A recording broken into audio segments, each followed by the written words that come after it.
The demand for PCs and games that has driven Nvidia's sales growth over the last 2 years has been met to some extent, and as the cryptocurrency market enters another period of adjustment, Nvidia's demand for graphics cards used to mine cryptocurrency is naturally decreasing. There were concerns about Nvidia's sales decline. However, Nvidia released a new product as if to put it to rest. Products focused on graphic computation, which is the essence of Nvidia, were introduced at the GTC 2022 on September 20th. It has an incomparably stronger graphics card product than before. It is the new RTX40 series graphics card. The RTX4080 and 4090 have been released, and ADA Lovelace, the third-generation graphic architecture, has been installed.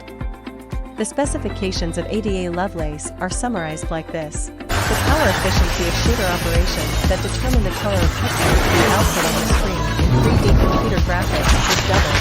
The performance of ray tracing, which determines the quality of graphics, has been doubled.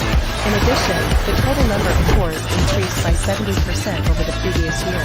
Its performance is roughly 4 times that of the existing 3080 series. AI technology, in addition to hardware advancement, is visible. Shader execution reordering, SER, and deep learning super sampling, DLSS3, technologies. SER is a technology that improves efficiency by arranging graphic operations flocking to GPUs as closely as possible in line with similar groups. This technology boosts graphics performance up to 3 times and game frame rate by up to 25%.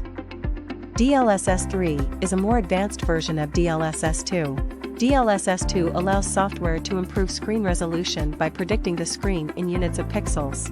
Beyond pixel units, it has been changed in the case of DLSS3 to predict the entire frame screen to be displayed on the next screen. It allows for higher frame rates on the same hardware, resulting in a more natural virtual reality experience. Nvidia is credited in this keynote with demonstrating how artificial intelligence can be combined with the hardware evolution of graphics cards, which are reaching their limits.